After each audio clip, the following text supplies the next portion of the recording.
Hey everyone, you're watching Wisdom Shots. Nandan Nilekani, Infosys co-founder, released his new book this week. It's called The Art of Bitfulness.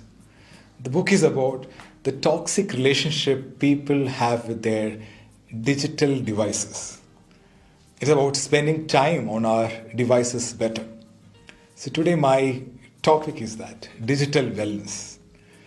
Tristan Harris was a top designer in Google, the man who designed the first Google Inbox app. He left his job 5 years back and started a non-profit organization called Time Well Spent. So the goal of Time Well Spent is to promote digital minimalism and get people out of digital addiction. On average, people spend 2.5 hours every day on social media. Studies say people check their phones more than 150 times a day. So we came to a stage where instead of people using phones, phones are using people. Social media apps are designed like that, designed by brilliant minds to nurture addiction, manipulate emotions and behaviors for their profit. For social media apps, their primary source of profit is through advertisement, engagement-based advertisements. That's their business model. If so, how do you sustain a business model in which users don't pay for your service? Senator, we run ads. I see. To make money through advertisements, they want people to spend more time on their platforms. They use psychology, persuasive techniques to keep people engaged. Millions of dollars are spent on research and development. Our addiction to phone is not by accident. It is by design. The top tech companies are deciding where we spend our time.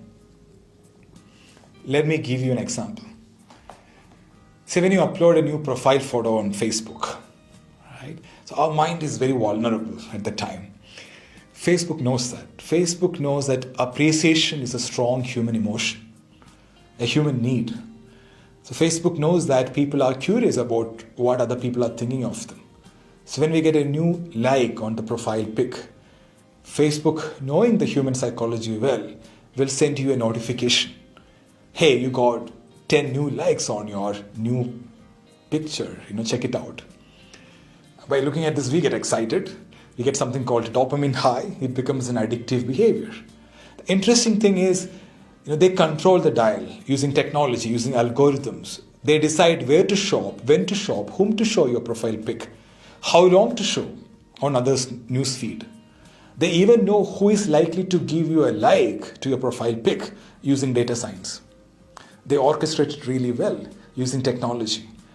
They even purposefully delay showing your picture to some people so that they like the next day and you get a notification the next day and you're hooked into their platform even the next day. Recently, the CEO of Netflix said their biggest competitors are YouTube, Facebook, and sleep. Yes, sleep is their competitor.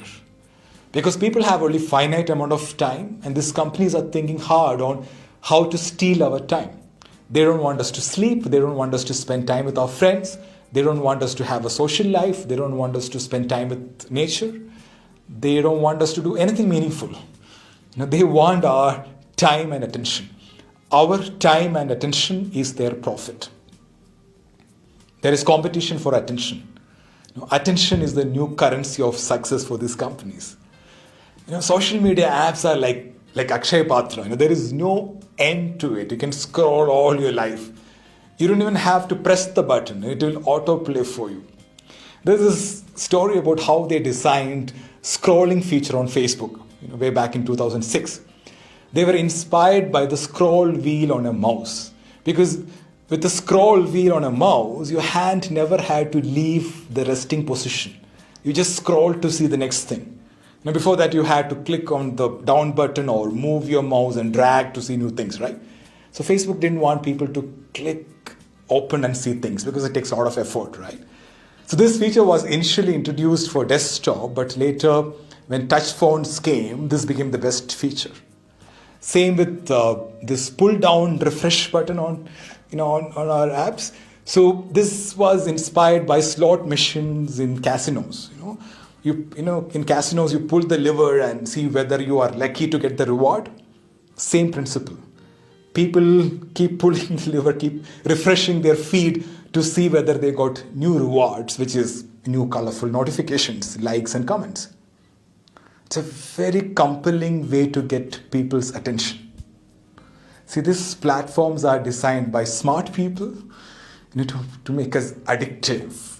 They get money out of our time and attention. So we need to take a step back and look at the role technology is playing in our lives.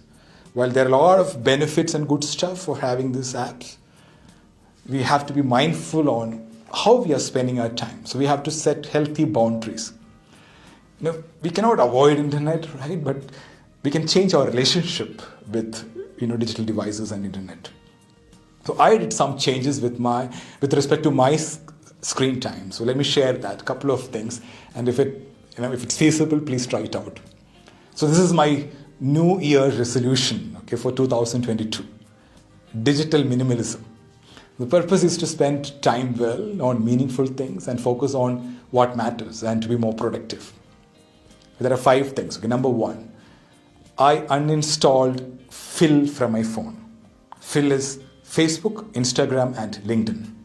My top time filling apps.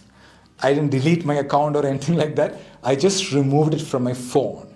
If I want, I'll check it in my laptop. If I want to post something, which I do every week, I use my personal laptop. The maximum time I spend in a day is like max 10 minutes to check updates. That's it. For me personally, I want to be a content creator than a content consumer. I want that time and space to create content for others. Number 2, WhatsApp. In WhatsApp, other than direct messages, all my WhatsApp groups are on mute. So I have a schedule to check a couple of times in a day, that's it. Number 3, notifications. No notifications on my phone. Other than direct text messages, I unsubscribed from all unwanted emails. This constant onslaught of information affects our mental peace. There is a wonderful tool called unroll.me.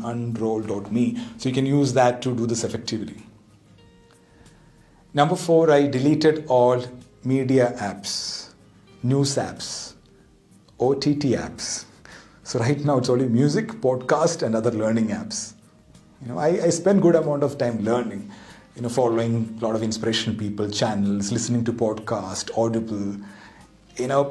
That's food for thought for me. Number 5 is I decided not to touch my phone between 8 p.m. and 8 a.m. So I keep my phone in a different room, and I decided not to take it to bedroom. There are a lot of research and studies on how the blue light from our phones and the negative media we consume before sleep affect our sleep quality. All these apps now have dark mode and night mode and all those things, because basically again they want us to be awake at night and watch their platforms. And checking phones first thing in the morning is again not a healthy habit. You should not stress your mind with notifications, emails, and text messages first thing in the morning, giving you no time and space to start your day calmly. You'll be pulled to other people's agenda and their to-dos in first thing in the morning than your own goals and morning rituals. So basically my relationship with phone has changed for good. Now so far I haven't missed anything, but I gained a lot of peace and happiness.